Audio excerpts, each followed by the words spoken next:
Le sujet du jour, les fois où j'ai failli mourir. Je me présente, je suis Nika Rang de l'univers de Nika.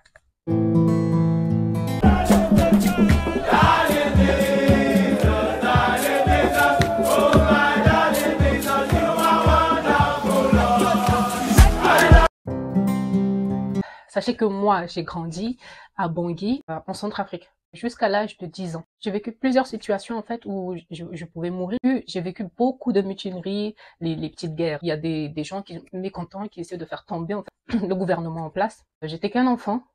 J'en ai vécu plusieurs. C'était dans les années 90. Ça pleuvait littéralement. Dans les années 90, je sais pas, c'était commun. C'était à force, tu finis par avoir l'habitude. Je n'étais qu'un enfant, mais quand tu vis ces choses-là, ça te marque à vie, en fait. Je suis née en 93. Là, maintenant, j'ai 30 ans. Et je vous raconte ces choses qui se sont passées, en fait, dans les années 90. Tout le temps, tu entendais des bruits. Pow, pow, pow, pow. Tu entendais des bruits comme ça. Boum. Et lorsque tu entends ces bruits-là, en fait, on te dit, plaque-toi au sol. Plaquage au sol. Et tout. On te dit, plaquage au sol. Mets-toi sous le lit. Mets-toi sous le buffet. Peu importe le meuble, en fait, où tu pouvais te faufiler. Eh ben, mets-toi en dessous. Je me rappelle plus exactement combien de fois j'ai pu vivre ces situations-là. Des fois où tu vas à l'école, tout d'un coup, t'entends les coups de feu. Pow, pow, pow.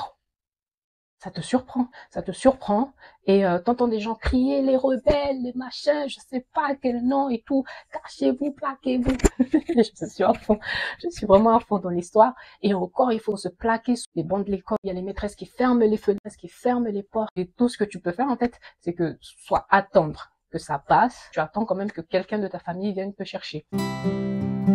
Là, c'était la première fois où j'ai failli mourir. La deuxième fois où j'ai failli mourir. J'étais encore au pays. Ça s'est passé en 2003, début 2003. J'avais 9 ans et demi. Ouais, j'allais sur mes 10 ans.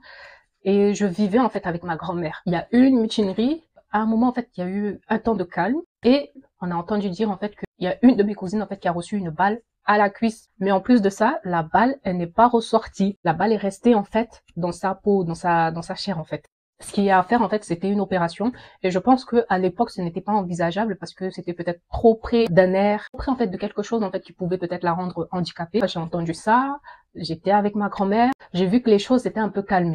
Je me suis dit, j'ai envie de la voir, j'ai envie d'aller lui rendre visite et tout.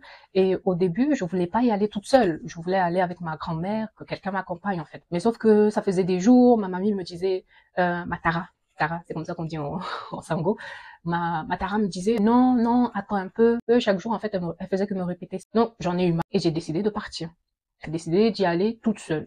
Et il y avait au moins 30 à 40 minutes de marche de là où je vivais, CK3, et là où elle vivait, chez sa mère. Il y a des endroits où tu passes, tu sentais la peur, l'angoisse, il y avait des endroits où c'était calme. Tu entendais que le bruit de l'eau parce que le chemin où je passais, en fait, il y avait d'un côté les maisons, les résidences et tout ça, et d'un autre côté, il y avait un fleuve. Sur certaines résidences, tu voyais des impacts de balles. Ça fait peur, hein. Ça fait peur. Tu te dis, qu'est-ce qui s'est passé ici? Est-ce qu'il y a des gens qui sont morts? C'est vrai que quand j'étais plus jeune, il pouvait parfois, en fait, avoir des trous dans le toit à cause des impacts de balles. Mais heureusement, je n'ai jamais vu, en fait, quelqu'un mourir devant moi. Ou même un corps tué par balle et tout ça. J'ai jamais vu ça. L'ambiance était très bizarre. Et donc, ce que je disais, c'était que d'autres fois, je marchais et d'autres fois, je courais parce que parfois, j'étais toute seule sur le chemin. J'avais peur et à un moment, je suis arrivée à un marché. Il y avait du monde. J'étais super contente. En fait, 5 minutes plus tard, je suis arrivée à la maison familiale où j'ai grandi. J'ai fait un petit coucou, 2 minutes, et je leur ai dit en fait où est-ce que j'allais. Et il y en a qui étaient étonnés quand même de me voir toute seule, mais ils étaient quand même contents de me voir. Et donc 10 minutes plus tard, j'étais chez une tante et tout, c'est la grande sœur de ma mère. Je suis restée un petit moment avec elle. Et je lui ai dit en fait qu'il faut que j'aille là-bas, mais je repasserai par chez elle pour rentrer à la maison. Ça ne va jamais arriver en fait. Ça ne va jamais arriver. Je suis arrivée chez ma cousine, je suis restée avec elle, on a discuté, on a parlé, on a discuté justement, on a parlé, on a rigolé, on a mangé, on a joué, et elle allait bien, elle avait mal à la jambe. Après ça, j'ai voulu partir. J'ai voulu rentrer et normalement, je suis censée repartir chez ma tante. Je prends le chemin, je passe par un marché juste à côté de chez eux. J'arrive dans une grande avenue et là, j'entends pop, pop, pop, pop, pop, pop. Et en fait, tu voyais les rebelles. Tu vois plusieurs voitures, en fait, comme ça, où il y a des rebelles qui tirent partout en l'air, qui tire en l'air comme ça et tout. Et là, comme je vous ai dit, c'était dans un marché et il y avait du monde. Et là, tu vois la panique. Tout le monde commençait à courir et tout. Tu voyais des gens tomber, pas tomber à cause des balles ou quoi, parce qu'ils tiraient en l'air. Et après, bon, moi, je sais pas trop. Les gens couraient, etc. Et moi, je me suis dit, en fait, je suis trop loin de chez ma tante, mais plus près de chez ma cousine. Je vais retourner chez ma cousine. Et là, je commence à courir. Parce qu'au début, genre, je restais plantée là.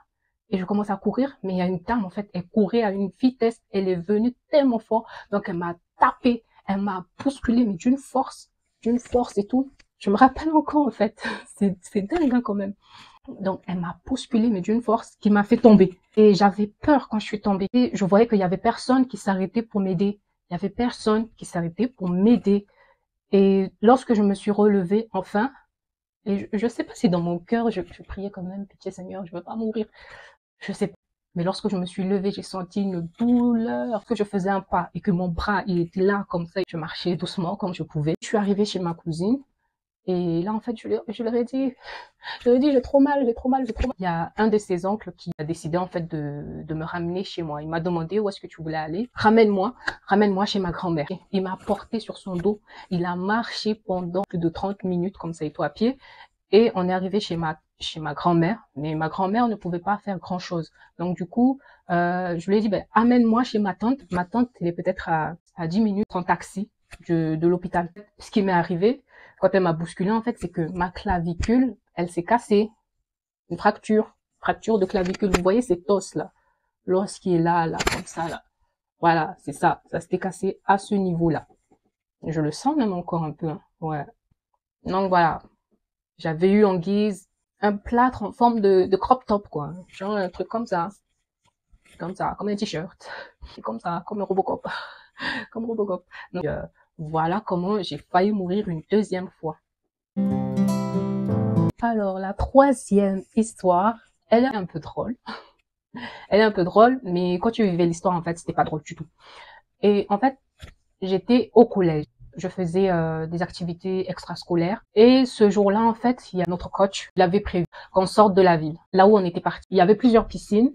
Il y a la piscine plus profonde, la piscine moins profonde, mais aussi une piscine, voilà quoi, pour les enfants. À l'époque, je ne savais pas trop nager. Je me débrouillais, mais il y avait une autre fille qui, elle, ne savait pas du tout nager. Et elle a voulu faire genre en allant dans la grande piscine. Et moi aussi, hein, j'ai fait genre pour aller dans la grande piscine et tout. Mais je restais quand même au bord, je me tenais au bord. Vous voyez ou pas? Elle a failli se noyer. C'est pas drôle. Pourquoi tu rigoles, Nika? C'est pas drôle. Non, elle a failli se noyer. En même temps, elle a voulu se retenir, tenir quelque chose en fait pour se rattraper et remonter.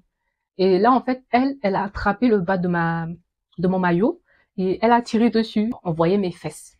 Quelques minutes plus tard, comme je vous disais, hein, moi je me tenais au bord et tout ça parce que c'était la piscine la plus profonde. Bref, au fur et à mesure, en fait, elle devenait profonde.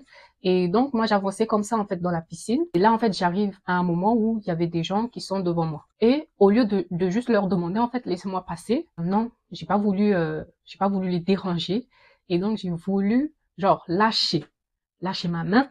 Et genre, j'ai sous-estimé, en fait, la distance qu'il y avait entre là où j'étais et juste après les gens qui m'empêchait en fait. J'ai sous-estimé cette distance-là et donc j'ai lâché et j'ai essayé de faire comme ça là. J'ai essayé de faire ça. Et sauf que là, je me suis retrouvée en difficulté, j'ai commencé à... Oh my god, c'est trop marrant. Heureusement qu'il y avait quelqu'un, heureusement qu'il y avait une fille en fait qui m'a vite ramenée, sortie hors de l'eau. Tout, elle a tenu mon bras, elle m'a remonté. Merci. Merci en tout cas, merci de m'avoir sauvé ce jour-là parce que sinon j'ai commencé à boire de l'eau et voilà, c'était ça la troisième histoire. Je te remercie d'avoir pris le temps d'écouter toutes ces histoires. Je sais pas si je fais en 2 parties, je verrai ça au montage ou une partie, je sais pas si elle sera trop longue ou pas, si c'est en une partie. Et je t'invite à liker, à t'abonner si tu n'es pas encore abonné, à commenter, à me laisser ton avis et à me partager également ce que toi tu as pu vivre. Si tu as déjà vécu aussi des situations pareilles où tu as failli mourir.